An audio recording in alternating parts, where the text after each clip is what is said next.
प्रेम से बोलिए गुरु भगवान की जय। देवियों एवं सज्जनों, फिर मैं आपके सामने उपस्थित हूँ अगले भाग में।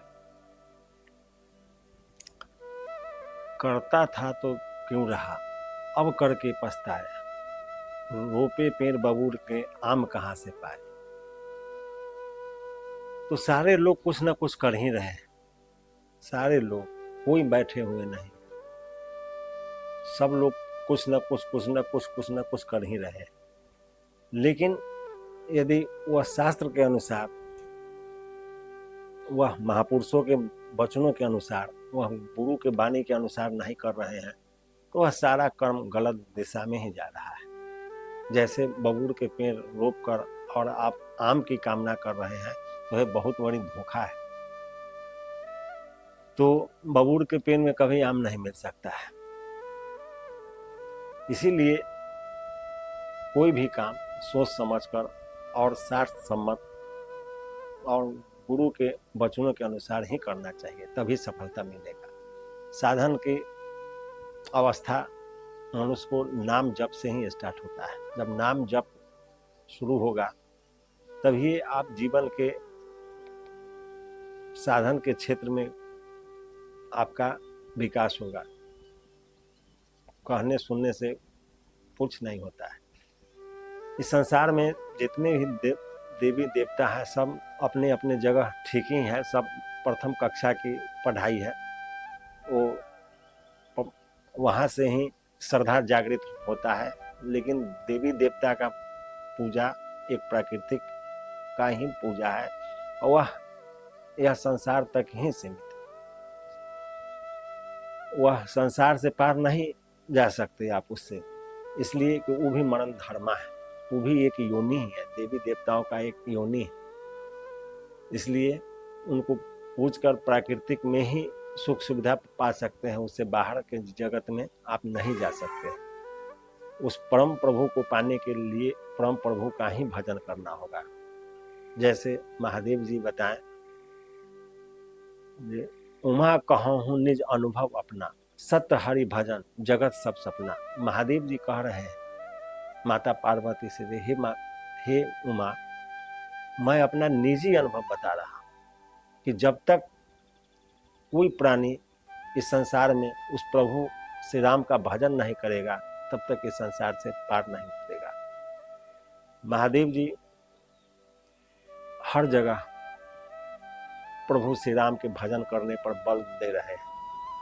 इसलिए कि माता सती को भी वो श्री राम के बारे में समझाए, लेकिन माता सती नहीं मानी, तो माता सती को का त्याग कर दिए। इसलिए गुरु जो कहते हैं उसको करना चाहिए, गुरु जो कर रहे हैं वह नहीं करना चाहिए। गुरु क्यों कर रहे हैं कि किसी चीज को, उसको हम आप नहीं जानते हैं। गुरु अनंत सागर है, और गुरु जो कह रहे हैं उसी को करना चाहिए। उसी में सिद्धि मिल सकता है, उसी में ईश्वर की प्राप्ति मिल सकता है, उसी में कल्याण हो सकता है। इसीलिए बताया गया है, ध्यान मूलम गुरु मूर्ति, मंत्र मूलम गुरु वाक्यम, पूजा मूलम गुरु पदं, मोक्ष मूलम गुरु कृपा। ध्यान का मूल गुरु का मूर्ति है, मंत्र का मूल गुरु का वाक्य है। ऐसा नहीं लिखा हुआ है शास्त्रों में गुरु जी यह मंत्र बताएंगे, ये मंत्र बताएंगे, ऐसा कहीं नहीं लिखा हुआ है। गुरु जी जो कह रहे हैं, गुरु का आज्ञा पालन ही भजन। तो मंत्र मूलम गुरु वाक्यम, गुरु जो बोल रहे हैं वही मंत्र हो गया। पूजा मूलम गुरु पदम, पूजा का मूल गुरु का पद है। गुरु का पद पूजने से गुरु का पद मिल जाता है, इसलिए पूजा मूलम गुरु पदम, अब मोक्ष मूलम गुरु कृपा। जब सारे चीज सही दिशा में जाएगा तो मोक्ष गुरु की कृपा से मिलना ही है, इसमें कोई संदेह नहीं। और भगवान भोलेनाथ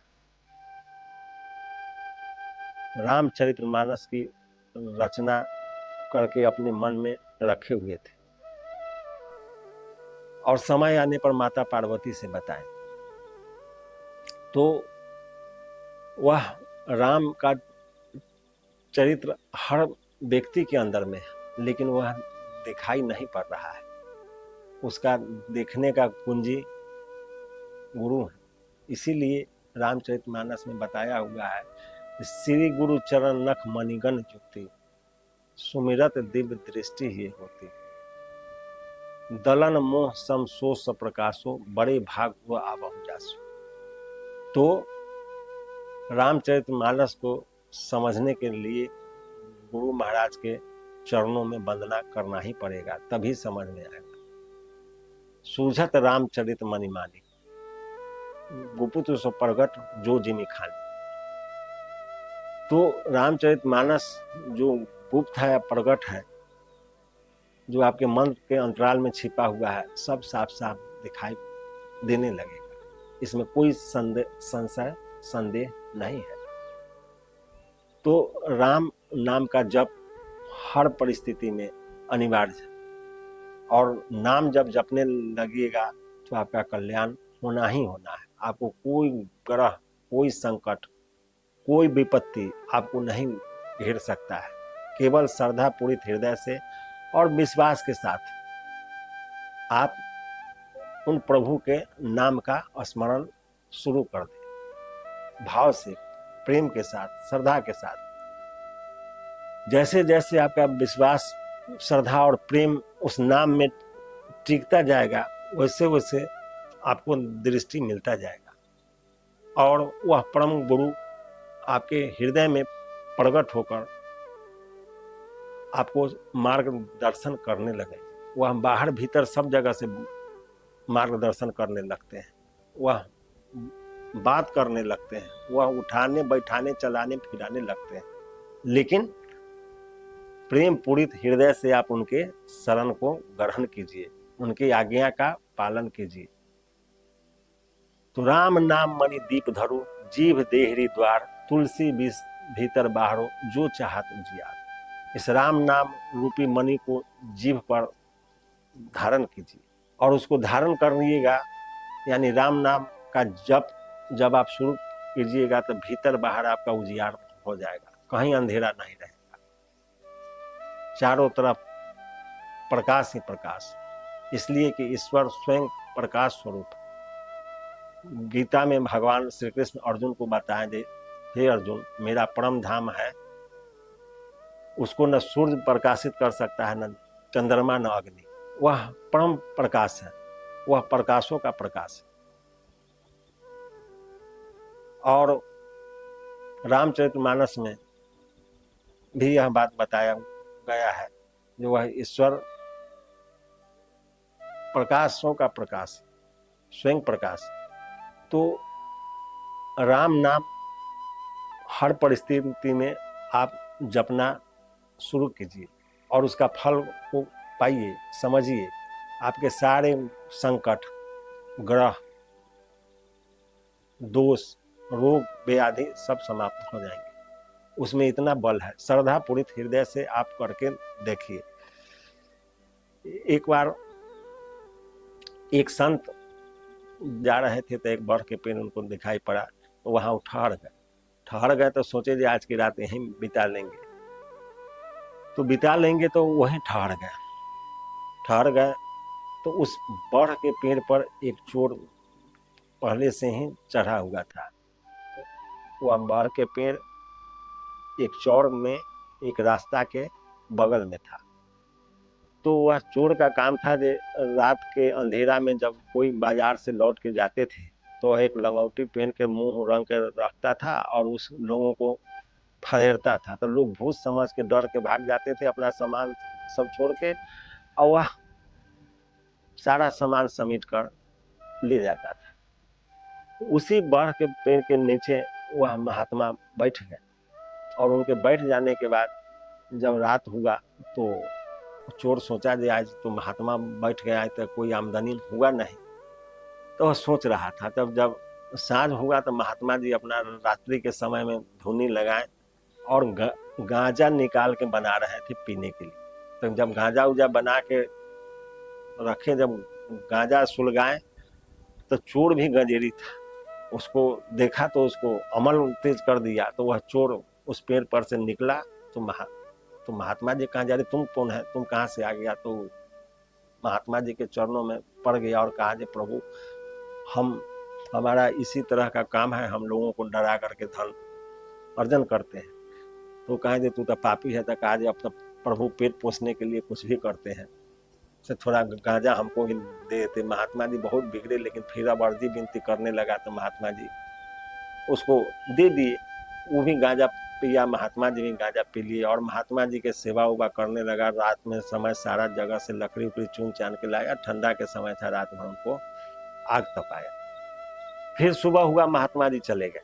जब महात्मा जी चले गए तो जब कुछ दिन के बाद जब दोनों आदमी मरा, तो महात्मा जी मरे तो बैकुंठ में थे, चोर मरा तो नरक में था। तो जब इसका यमराज इसके जब जीवन के कर्मों को देख रहे थे, तो उसमें एक दिन जो महात्मा के सेवा किया था उसका फल में उसको एक घंटे के लिए बैकुंठ का दर्शन लिखा हुआ था। तो उससे पूछा गया कि पहले तुम नरक में जाना पसंद करेगा या बैकुंठ में? तो चोर बोला कि जीवन भर तो नरके में रहना है, तो थोड़ा देर बैकुंठ में ही चले जाए। जब बैकुंठ में चोर गया तो वहाँ देखता है जो महात्मा जी पहले से बैठे हुए थे, सोना के सिंहासन पर महात्मा जी बैठे हुए थे। तो चोर जब देखा तो दौड़ कर उनका पैर पकड़ लिया। तो महात्मा जी कहा, जा रहे तुम कहाँ से आ गया? तो चोर अपना सारा कहानी बताया, जैसे ऐसे प्रभु आपके सेवा का फल होगा जी, एक दिन के 1 घंटा के लिए बैकुंठ के दर्शन का मौका मिला। और लगा महात्मा जी के पैर दबाने। तो महात्मा जी कहा, ठीक है अब यहीं तुम रह जाओ। वहीं रह गया। उसके बाद जब घंटा भर का समय बीता तो इधर से यमदूत लोग उसको खोदने लगे चलने के लिए। तो रह रह के जब खोदता था तो डर जाता था, इसलिए कि नरक का सारा सीन देख के उगाया था। तो महात्मा जी कहा, जा रहे तुम छटपट जैसे क्यों कर रहा है? तो कहा, जी महाराज हमको खोद रहे हैं। तो कहा, अरे कौन खोद रहा है? तो कहा, जी महाराज इसका टाइम पूर गया से इसको नरक में जाना है। तो वो महात्मा जी कहा, जाए साला, खोदा खोदी नरक में होता है कि यहाँ बैकुंठ भाग यहाँ से? और महात्मा जी और गए, इसलिए वो सबको जाना पड़ा। अब ये लोग यहाँ से गया ब्रह्मा जी के पास, ब्रह्मा जी फिर विष्णु जी के पास गए, विष्णु जी महादेव जी के पास गए। वहाँ हुआ जी एक चोर है और उसको 1 घंटा के लिए बैकुंठ का दर्शन था। वहाँ एक महात्मा है जो उसको रख लिए, उसको छोड़िए नहीं रहे। इधर सृष्टि के नियम चेंज हो रहा है।